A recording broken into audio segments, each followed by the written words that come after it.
बहुत धन्यवाद आपका। यहाँ पर आए हुए सब पत्रकार बंधुओं को जय जगन्नाथ मेरी। आप सब जानते हैं ओडिशा में क्या हो रहा है, और उसको बोलने से पहले मंच पर बैठी हुई मेरे साथ एआईसीसी की सचिव मेरी कोलीग रोजिंद्रा तिर्की जी, एआईसीसी के नेशनल कोऑर्डिनेटर सोशल मीडिया के सुमित दुबे जी, सुष्मिता जी, जयश्री जी, हम आपके बीच में एक बहुत अहम मुद्दा लेकर आए हैं। लेकिन आंकड़ा देना, तथ्य बताना, ये एक तरफ है। ये शायद इस प्रदेश की ही नहीं, इस देश की एक बहुत बड़ी ह्यूमन ट्रेजेडी हो रही है, और इसके बारे में चर्चा नहीं है। इसके बारे में नेशनल मीडिया अनभिज्ञ है, और इसके बारे में लोकल मीडिया में भी चर्चा थमी हुई है। मैं कुछ जगहों के नाम आपके सामने रखूंगी और उसके बाद अपनी बात करूंगी। मेरा अनुरोध है कि जो पीछे के हमारे कांग्रेस के साथी हैं और जो मीडिया के बंधु हैं, अगर थोड़ा सा धीमे बोलेंगे तो यहाँ पर डिस्टर्बेंस कम होगा।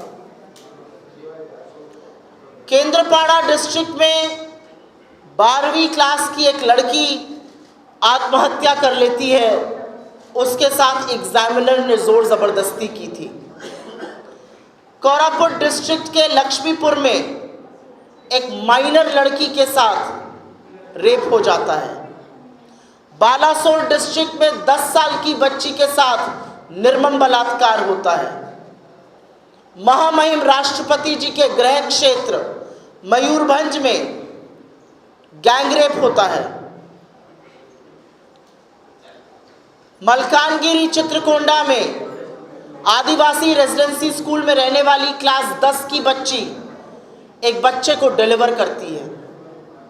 छपुआ में क्लास 6 की बच्ची प्रेग्नेंट है। बरी में क्लास 6 की बच्ची प्रेग्नेंट है। पिपलीपुरी में क्लास 10 की बच्ची प्रेग्नेंट है। और यही नहीं, मुख्यमंत्री के गृह क्षेत्र 2022 में क्योंझर में एक अमानवीय घटना हुई, एक लड़की का रेप हुआ, उसकी हत्या हो गई। आरोपी की मुख्यमंत्री के साथ, आरोपी की तमाम बीजेपी के बड़े नेताओं के साथ फोटो है। वो बीजेपी युवा मोर्चा का उपाध्यक्ष था, उसके खिलाफ आज तक कोई ठोस कदम नहीं उठाया गया। ये हो गए नाम, ये हो गए चेहरे, लेकिन आंकड़े इससे भी ज्यादा भयावह हैं। आंकड़ों के मुताबिक, और ये हम अपने घर से आंकड़ा नहीं लाए हैं, ये कांग्रेस पार्टी का आंकड़ा नहीं है, ये आंकड़े सदन में सरकार ने बताए हैं, और जो यहाँ के पुलिस के आंकड़े, उसके बेसिस पे आपके सामने कुछ आंकड़े रख देती हूँ। करीब 44,000 जिसमें से कि 36,422 महिलाएं हैं, 8,403 बच्चे। 44,000 महिलाएं और बच्चे ओडिशा में गायब हैं। इस देश में रोज 39 महिलाएं गायब होती हैं, जिसमें से 13 अकेले ओडिशा में हो रही हैं। और क्या ये सिर्फ बीजेडी के वक्त हो रहा था और बीजेपी के बाद राम राज्य आ गया है? असल में 9 महीने की जो पिक्चर है वो और भी भयावह है। 9 महीने की पिक्चर में 20,000 से ज्यादा महिलाएं गायब हुई हैं, 1600 से ज्यादा अपराध हुए हैं महिलाओं के खिलाफ, 60 से ज्यादा गैंगरेप हुए हैं, और क्राइम अगेंस्ट वुमेन में एनसीआरबी का डेटा है कि ओडिशा इस देश में नंबर 4 पर है। और ये वो मामले हैं जहां पर एफआईआर हुई है, जहां पर मुकदमा चल रहा है, कन्विक्शन रेट तो खैर बहुत ही कम है। ऐसे तमाम और मामले हैं जहां पर ना एफआईआर, ना शिकायत दर्ज हुई, ना मुकदमा चला, ना कोई छानबीन हुई, ना सच जानने का प्रयास हुआ। तो ऐसे में कांग्रेस पार्टी को क्या करना चाहिए? इस देश की आधी आबादी, ओडिशा की आधी आबादी के खिलाफ, और खास तौर से दलित, पिछड़ी, और आदिवासी बेटियों के साथ ये खतरनाक षड्यंत्र, ये हवस का गंदा नंगा नाच किया जा रहा है। कांग्रेस पार्टी को क्या करना चाहिए? मुझे लगता है हमें वही करना चाहिए जो अभी हम कर रहे हैं। मुस्तैदी से इस पे आवाज उठानी चाहिए, और इससे बड़ा कोई मुद्दा है ही नहीं ओडिशा में। तमाम ऐसे मुद्दे जो हम उठाना चाहते हैं, लेकिन उन मुद्दों की क्या सार्थकता है, उन मुद्दों की क्या जरूरत है, जब आधी आबादी के खिलाफ हवस का इतना गंदा नंगा नाच चल रहा है। और यह उस राज्य में हो रहा है जहां पर देवी सुभद्रा की पूजा होती है। यह उस राज्य में हो रहा है जहां पर उप मुख्यमंत्री महिला है। यह उस राज्य में हो रहा है जहां की स्पीकर महिला है। और बहुत खेद के साथ कहना पड़ता है, यह उस राज्य में हो रहा है जहां से इस देश की प्रथम नागरिक, the first citizen of India, महामहिम राष्ट्रपति द्रौपदी मुर्मू जी आती हैं। किस तौर से हम इसको बर्दाश्त कर सकते हैं? क्योंकि ये पूरी मिली भगत है। जो आंकड़े हैं वो बीजेडी के सरकार के दौरान भी थे, हमने देखा कितना कलंकित था, लेकिन तब बीजेपी के 30-30 एमएलए थे, वो एक शब्द नहीं बोलते थे, चू नहीं करते थे। अब जब बीजेपी सत्ता में आई है तो बीजेडी चुप बैठी हुई है। ये जो मिली भगत है, ये जो काली करतूतें हैं, उस पर पर्दा डालने की कोशिश है। इसमें बीजेपी और बीजेडी पूरी तरह से मिली हुई है। और मैं एक महिला होने के नाते कहती हूं, और मैं इन 3 और महिलाओं के बेसिस पर यह कहती हूं कि मुझे फक्र है इस बात का कि कांग्रेस पार्टी ने इस बात को मुद्दा बनाया है, और हम लगातार इस पर चर्चा कर रहे हैं। हम लगातार सदन में इस पर जवाबदेही मांग रहे हैं सरकार की। और सरकार के लोग कहते हैं सदन में तो विपक्ष का काम है मुखालिफत करना, खिलाफत करना, हमारे विरोध में बोलना। जी नहीं, विपक्ष का काम विरोध करना नहीं है। विपक्ष का काम आपको जवाबदेह बनाना है। विपक्ष का काम उन लोगों की आवाज को उठाना है जिसको आप दबा रहे हैं। और आज की तारीख में ओडिशा में अगर किसी की आवाज बुलंदी से गूंजनी चाहिए तो वो इस देश की आधी आबादी की, उन छोटी छोटी बच्चियों की है जिनका बचपन, जिनका भविष्य रौंदा जा रहा है। रेजिडेंशियल स्कूल्स में ये हो रहा है, वहां पर कोई विजिटर्स नहीं होते हैं। किसकी जिम्मेदारी है? क्या सरकार की, क्या प्रशासन की कोई जिम्मेदारी नहीं है? एजुकेशन मिनिस्टर से लेकर एजुकेशन सेक्रेटरी, एडीएम, तमाम चीजें होती हैं महकमे में।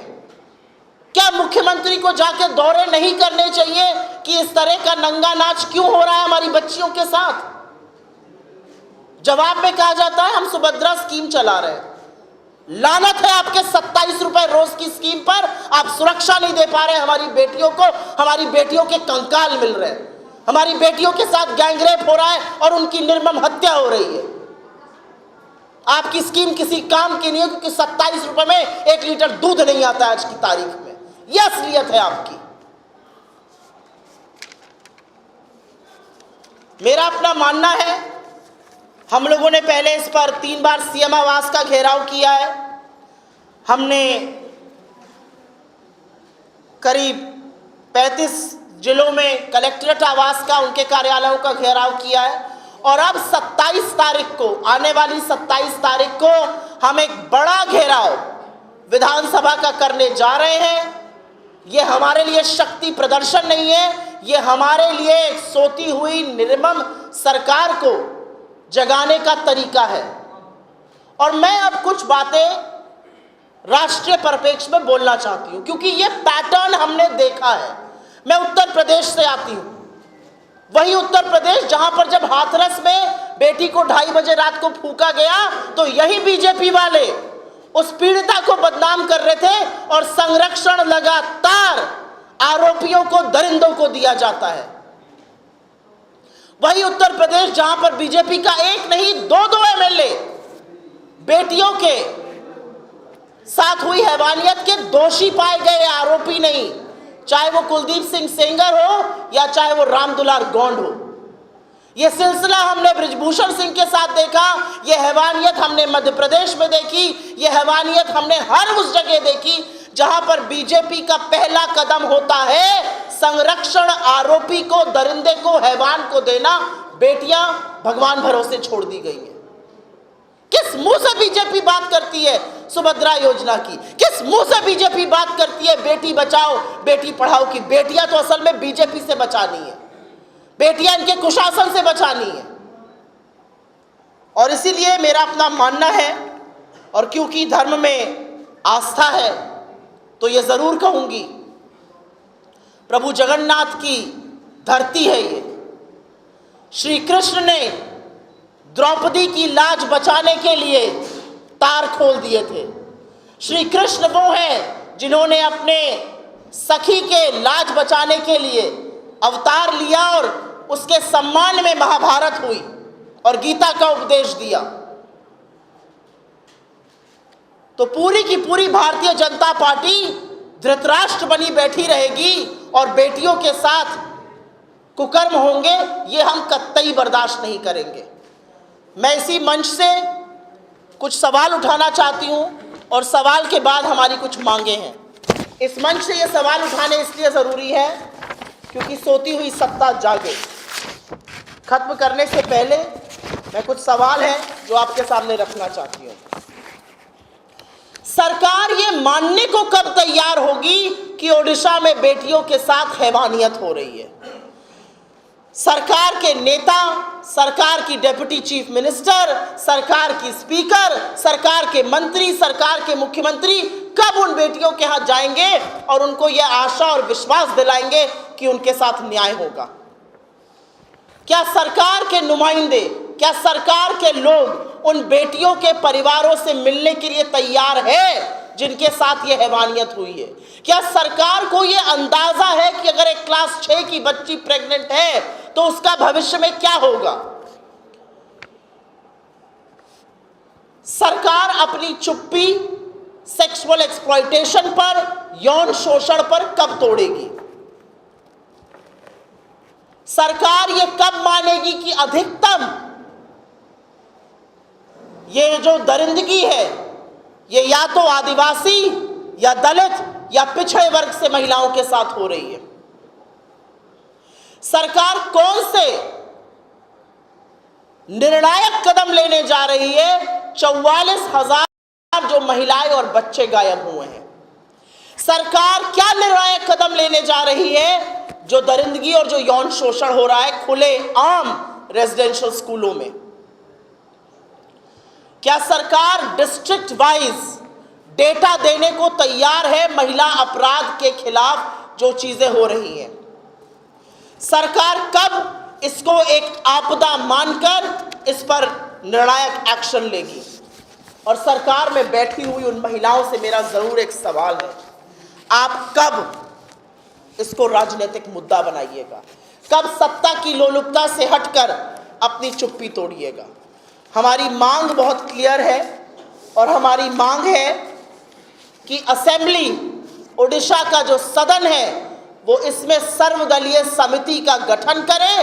वो सर्वदलीय समिति इस पूरे मामले की छानबीन करे, उसकी परत तक जाए और एक निर्णायक सुझाव दे कि कैसे बेटियों को सुरक्षित किया जा सकता है और जिन बेटियों के साथ ये जघन्य अपराध, ये हैवानियत हुई है, उनके लिए हम क्या कदम उठा सकते हैं, उनके भविष्य को सुरक्षित करने के लिए, उनके स्वावलंबन के लिए, उनकी सुरक्षा के लिए हम क्या कर सकते हैं। हमारी ये मांग है कि असेंबली में एक सर्वदलीय समिति का गठन हो। कांग्रेस के विधायकों के साथ गाली गलौज करने से, कांग्रेस के विधायकों के साथ हाथापाई करने से, कांग्रेस के विधायकों को निलंबित करने से हम चुप नहीं बैठेंगे। हमारी आवाज और तेजी से गूंजेगी और जितनी महिलाएं निकल कर आ रही हैं वो बता रही हैं कि कितना असंतोष है और कितनी परेशान है महिलाएं इस कदर जो हैवानियत हो रही है उसके साथ। आपके सवालों का स्वागत है। अगर आपके सवाल इसी से जुड़े रहे तो मैं बहुत अभिभूत रहूंगी। इस हिंदी ओके? हिंदी ठीक था आपको? इंग्लिश, हिंदी चलेगा ना?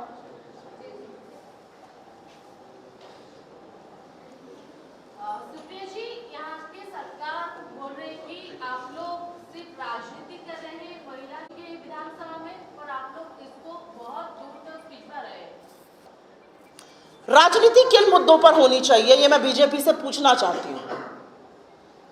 राजनीति किन मुद्दों पर होनी चाहिए? ये वो सरकार है जो आपको 400 साल पुरानी बात में उलझाए रहेगी और 40 साल आगे का सपना दिखाएगी। लेकिन अभी क्या हो रहा है, अभी क्या हमारी बेटियों के साथ हो रहा है, क्या हमारे युवाओं के साथ हो रहा है, क्या हमारे भविष्य के साथ खिलवाड़ हो रहा है, उसकी कोई चिंता नहीं है। मैं बीजेपी से पूछना चाहती हूं, राजनीति किस मुद्दे पर होनी चाहिए? हम लोग राजनीति में क्यों हैं? हम राजनीति में इसलिए हैं कि हम सदन जाए, चाय पकौड़ा खाएं और घर आ जाएं। हम राजनीति में इसलिए हैं कि जिन लोगों की आवाज को दबाया जाता है, जिन लोगों के साथ अन्याय होता है, जिन लोगों को न्याय नहीं मिलता है, उनके लिए हम अपनी आवाज बुलंद करें। और ओडिशा में यह सच है कि एक आपदा है जो लड़कियों के खिलाफ हो रही है। मेरा सिर शर्म से झुकता है कि ऐसा प्रदेश हो गया है यहां पर जहां पर लगातार लड़कियों का यौन शोषण हो रहा है। मेरी रूह कांपी ये सुनकर। मैंने एक्चुअली डेटा पे विश्वास नहीं किया था जब तक मैंने खुद वेरीफाई नहीं किया। मेरी रूह कांप गई ये सुनकर कि लगातार रेजिडेंशियल स्कूल्स में लड़कियों के साथ ऐसा हो रहा है। हम सबकी बच्चियां हैं, बीजेपी के लोगों की भी बच्चियां हैं। अगर क्लास 6 में पढ़ने वाली आपकी लड़की प्रेग्नेंट हो जाए और एक आदमी के यौन शोषण से प्रेग्नेंट हो जाए, अगर आपके राज्य में एक लड़की का कंकाल मिले जिसका गैंग रेप होकर उसकी हत्या कर दी गई हो, तो क्या वो मुद्दा हमें नहीं उठाना चाहिए? मुझे लगता है राजनीति में होने का मतलब है कि हम जो मूल मुद्दे हैं, जो जरूरी मुद्दे हैं, वो उठाएं। बीजेपी की चाल, चरित्र और चेहरा हमने देखा है। आपसे बहुत दूर नहीं है मणिपुर। मणिपुर में जब 2 लड़कियों को नंगा परेड कराया गया और आदमखोरों की भीड़ ने उसे नोचा, तो इस देश के प्रधानमंत्री ने 76 दिन तक अपनी चुप्पी नहीं तोड़ी थी।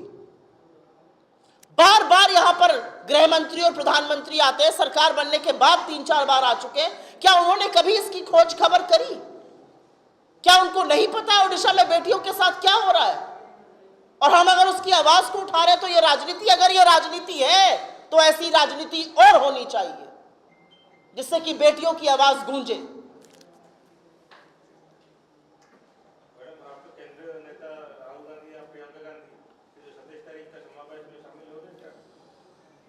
नहीं, इसका मुझे कोई जानकारी नहीं है कि वो शामिल होंगे कि नहीं, लेकिन बिल्कुल हम अपने सबसे बड़े नेताओं के माध्यम से, अपने सबसे बड़े मंच से इस बात को उठाएंगे। मैं कांग्रेस पार्टी की राष्ट्रीय प्रवक्ता हूं, सोशल मीडिया की हेड हूं। जब पता चला कि ऐसा हो रहा है और हम एक बहुत बड़ा निर्णायक कदम लेने जा रहे हैं इसमें विधानसभा का घेराव करने, हमें पूरी आशंका है, हमें पूरा विश्वास है कि हमें प्रताड़ित किया जाएगा, हमारा दमन किया जाएगा, पुलिस फोर्सेस से हमें पिटवाया भी जाएगा, लेकिन हम वो सब सहने को तैयार हैं। तो जब मुझे पता चला और यहाँ पर हमारे पीसीसी अध्यक्ष ने कहा कि आपको यहाँ पे आके प्रेस कॉन्फ्रेंस करनी चाहिए, मैंने अपने सारे प्रोग्राम निरस्त किए और मैं आई यहाँ पर। हमारा शीर्ष नेतृत्व भी, हम लोगों ने उनको बताया है और वो आगे कब आते हैं, इसको कैसे उठाते हैं, वो हम तय करेंगे। सवाल है कि आप अगले जो 27 तारीख को विधानसभा जा रहे हैं, तो इस क्रम में आप बीजेडी को शामिल करेंगे या शामिल नहीं करेंगे? देखिए, पाप तो बहुत बड़ा हुआ है। पाप बीजेपी ने भी किया है और पाप बीजेडी ने भी किया है, और मैं बता दूं क्यों किया है। जब जब बीजेपी को जरूरत पड़ती थी केंद्र में, तो उनका सबसे बड़ा संकट मोचन बनकर बीजेडी ही तैयार रहती थी। तो ये जो मिली भगत, जिसको नूरा कुश्ती हमारी तरफ कहा जाता है, ये सब समझ रहे हैं। ऐसा क्यों है कि जब बीजेडी सत्ता में थी तो बीजेपी इस मुद्दे पर चुप रही, और आज जब बीजेपी सत्ता में है तो बीजेडी चुप रही। अगर बीजेडी को इस प्रदेश की लड़कियों की फिक्र है, इस प्रदेश की अस्मिता की, महिला सुरक्षा की फिक्र है, तो उनको जरूर हमारे साथ आना चाहिए। अगर वो नहीं आते हैं तो वो खुद बता रहे हैं वो किसके साथ खड़े हैं। वो अन्याय के साथ खड़े हैं, वो आरोपियों के साथ खड़े हैं, वो इस प्रदेश की बेटियों के खिलाफ खड़े हैं।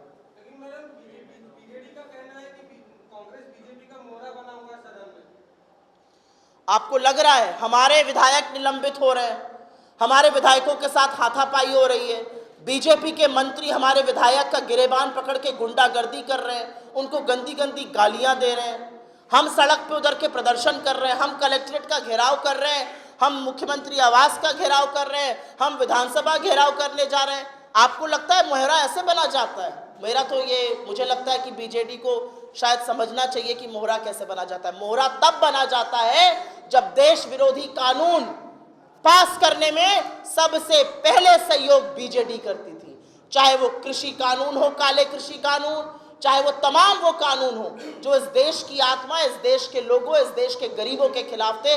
उस हर कानून को पास कराने में बीजेडी ने बीजेपी की मदद की है।